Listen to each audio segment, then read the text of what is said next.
All right, my friends. So in this video, I want to talk about voice rhythm and flow, how to get the style, how to get the pizzazz. And in a number of my videos, I talk about this book that I use called Write It Right by Strunk White.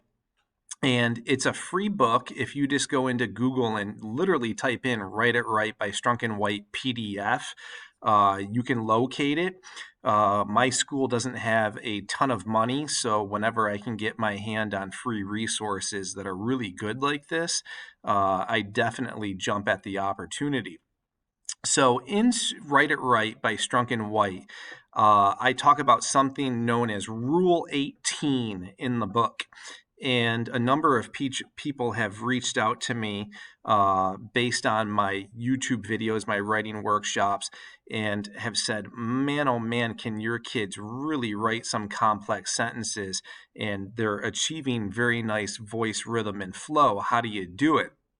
And ultimately, what I've done over my career is make a lot of games, as a matter of fact. I tend to gamify my instruction. I've created a lot of games around rule number 18. And in rule 18, Strunk and White say that there are 12 different ways to construct a single sentence. So they only give one example of it. They write a loose sentence and then they rewrite it with every rule. So infinitive, past participle phrase, gerund phrase, prepositional phrase, absolute phrase, etc. So they give an example of how to write each one. And what I do with my students is I quite literally have them memorize those terms. So my students, when they write a sentence, I can say to them, what type of sentence is that? And they could say, that's a gerund phrase. Okay, your second sentence, what did you do? That's an absolute phrase. So I don't just do that in my AP classes, I do that across the board. And in my high school where I teach, we're just 10, 11, and 12. And I do 11 regions. I'm in New York State, so just general ed. My juniors can do that. I teach Lang and Lit, and those powerhouse kids can definitely learn this content and material. It's well within their wheelhouse. So I've gamified how to transfer this into their writing because it's great. Like, great observation, but so what? Like, you're able to identify that you've written a parenthetical statement, you've written a prepositional phrase, but so what? How do you get that to yield the voice, the rhythm, the flow that we want to see? And I know a lot of you guys are AP teachers and you're going for that 1 point on the rubric to get to the 6. You have some strong writers that can stretch and get to the 6. So like the pizzazz point is what I call it. Like the spunk, the flair. How do you wow your reader? So over time, they can look at these examples. So this is right from the book, and you can see the examples here. So they write the one loose sentence and then they give examples of how to do it: independent clause, adverb, infinitive, and then they go through the rest: present participle phrase, gerund phrase, prepositional phrase, absolute phrase, etc., all the way to the end. So you have your loose sentence, and then there's 11 other different ways to write it. So for practice, what I do is this, and I do this many, many, many times until my students have relative mastery of it. I will have them write their own loose sentence, just like Strunk White. And then I ask them to rewrite it 11 different times, identifying the sentence construct. And they just go right through the list here. They have an exemplar, they have a model to look at. And we do that, I probably give that assignment 10 to 15 times. The region students, it tends to take a little longer to grasp, but the AP students for Lang and Lit probably give that homework assignment about 10 times, and then they can start transferring it into their writing. But I also do little skill building games with them to really hammer this home. So this is a Hollywood Squares PowerPoint. Again, I got this free online. If you just type in free Hollywood Squares PDF, you can find this. It's free of charge. I know there are better ones on Teacher Pay Teachers, but I went with the free one. It seemed to work just fine. So what I do is I split the class into two groups. I make circles out of their desk. So there's Team X and Team O because we're playing Tic Tac Toe. And I will give them sentences that look like this. As you can see, they're all short, simple declarative sentences. And this is what I predominantly see with the bulk of my students. When they write, they go short, simple declarative sentence, followed by short, simple declarative sentence, followed by short, simple declarative sentence. And I'm sure we've graded essays where students are only manipulating like 2 to 3 of the 12 sentence constructs, and you get that very droning, elementary tone that we want them to break. So what I do is I write statements. Every single statement is a short, simple declarative sentence, and then each kid needs to rewrite what I have here. So let me explain. So this example, look at this. I have many flaws. One is that I judge people. People who push their carts slowly at Wegmans bug me. I also can't stand old people who write checks. I'm pretty judgmental. So Wegmans is the main grocery store in Rochester, New York, where I'm at. And a lot of kids work there, so they laugh at this because it's the things that annoy them most at working at Wegmans. And we all tend to shop there. So you can see it's all short, simple declarative sentences. So Team X is sitting in a circle. Team O is sitting in a circle. And I say, rewrite this, manipulate your sentence constructs. Try to get voice, rhythm, and flow. You can augment your vocab if you want to. Just manipulate your syntax however you want, but try to achieve voice, rhythm, and flow. So what each team does is each student writes a revision of this, and then they look at each other's writing, and what they do is submit the best student's revision for the X and the O. So team X submits their best revision, Team O submits their best revision, and I'm the judge. I'm the game show host. So I award the X or the O to the better revision, and we're projecting these onto the board so that students see a lot of writing. As I'm a big proponent of that. The more writing the students see, the better that they're going to become. And then once a student has submitted their work, they can't go again. So that way you have a variety of kids projecting their work. So let's say Jason submitted it for Team X. Jason cannot submit again. And let's say you had Samantha submit for Team O. Samantha cannot submit again. So you're only getting one submission per kid. And then the next go around, someone else is going to need to do it. So let me give you one more example here of how this works. So again, all short, simple declarative sentences. So I like to use flashcards to study for a test. I study a lot. This is why I get good grades. I make flashcards before every test. It really works for me. So some of our students quite literally write like this, every single sentence stacked upon one upon the other, short, simple, declarative.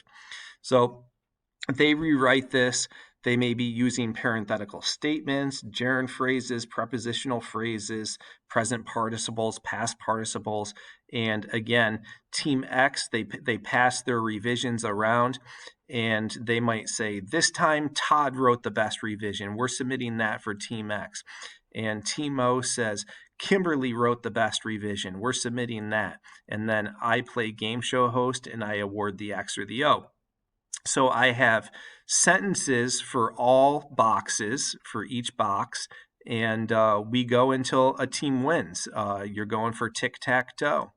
So let me show you a couple of examples of how my students write. So I chose this poem because we're probably all familiar with it. We've taught it or we've learned it at some point in time. Sonnet 130, my mistress's eyes are nothing like the sun. So just to give you an example, look what my students are doing.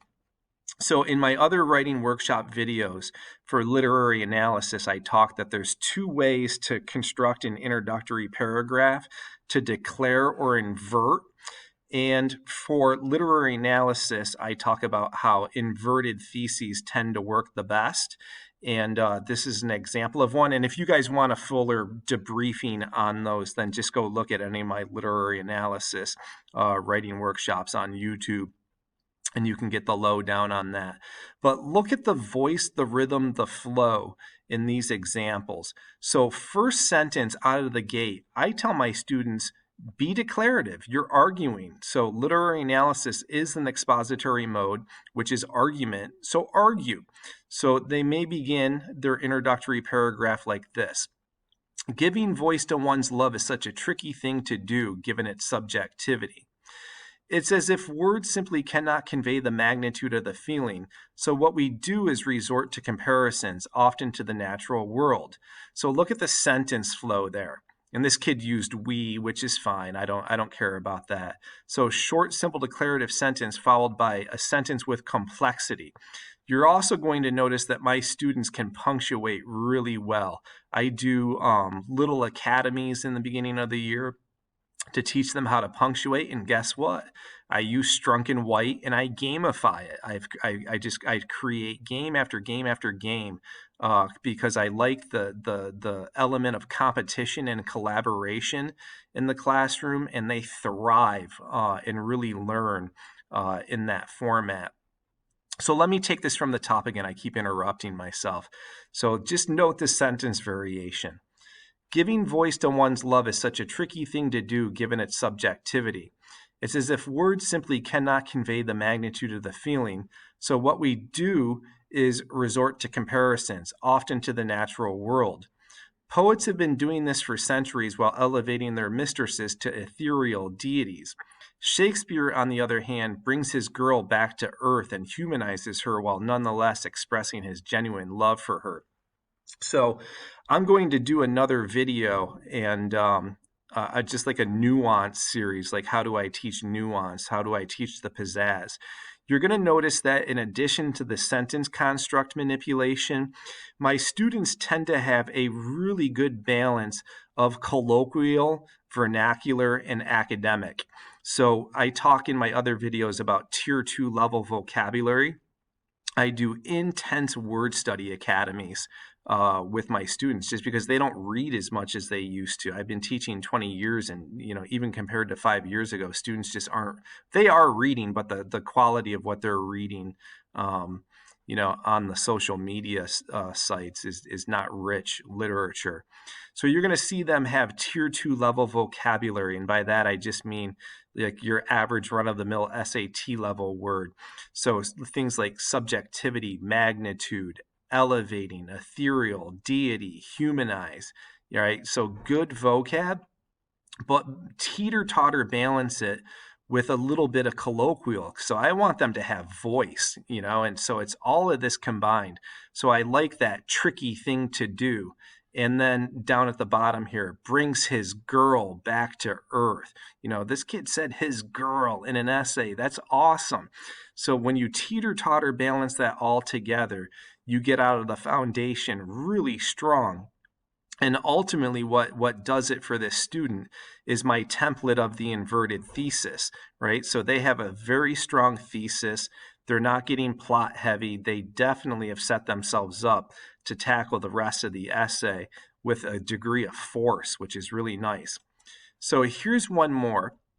When language is rendered ineffable, we often resort to analogies in the hopes that comparisons can get our point across. And those of you that are familiar with my template, that the student is answering the question, what is the authorial intent? And then they're going to answer, how does the author construct meaning? So those are the two questions that need to be answered in order to get to a thesis. But in this video, I'm not getting into the templates all that much, just showing you sentence constructs. This is often the case when we try to give voice to love. Love is such an unwieldy thing that it's like counting every grain of sand on a long stretch of beach. But Shakespeare does not go the route of false comparisons. He instead expresses his love plainly. So clearly, your students need to know how to punctuate with deliberation and accuracy in order for this to happen.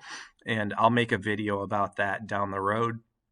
But you can see tier 2, sentence variation, a good blend of the academic, so rendered, ineffable, analogies I like, unwieldy, false comparisons is nice.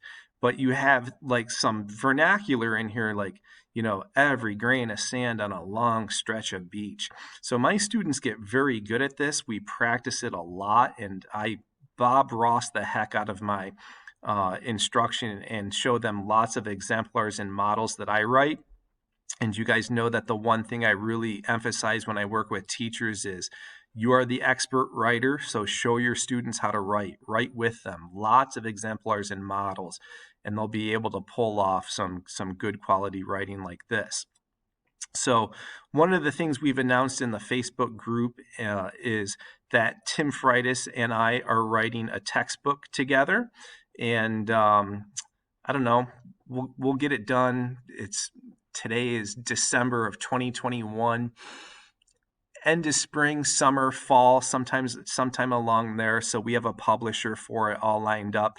So it depends upon what kind of edits they want us to do to it to meet their standards. So, pay attention. That's coming soon. And one of the things that Tim and I will be doing, he will be doing it through his Garden of English. And I just kind of am a lone renegade, and have done a lot of PD with teachers on my own and have pushed into districts and worked with departments. One of the things I'm doing to gather some research and data for my part of the textbook is a course that I'm calling the Teach It Right 5-Week Mastermind. So I'm looking to work with teachers that are willing to implement my methods, my techniques, my templates, and then report back on the good, the bad, the ugly of everything. Like, how complex is it for students to grasp this? Do they grow, mature, and flourish as writers? Do they stagnate? Do they regress? Is it too hard? All of those types of questions. So if you like what you see and want to, learn some more from me, and Tim's not teaching this course. I'm doing it solo, but together we've borrowed some of each other's methods. So if you want to learn more about this, hit me an email at teachingwritingcoach@gmail.com, and we could talk specifics and see if you're a right fit for the course. I'm looking to have some powerhouse teachers that bring energy and really, really, really want to have a writing program in their classroom and maybe even in their school for like vertical alignment, etc., within their department. So if you're one such teacher that has very high energy and the time to do this, then send me an email. And then I should probably say this. We're going to begin the class January 9th of 2022. And we meet at 7 p.m. Eastern Standard Time because I'm in Rochester, New York. We go for an hour, and we will go 5 straight weeks. And you'll have lots of lessons, lots of one-on-one time to learn how to implement these techniques and strategies into your classroom and instructional practices. And I'll look over your shoulder and help you out while you go. So if that sounds appealing, then definitely send me an email. So that's it for now. I hope you find this to be useful and can benefit from it. Your students benefit from it. So for now, happy teaching and happy writing.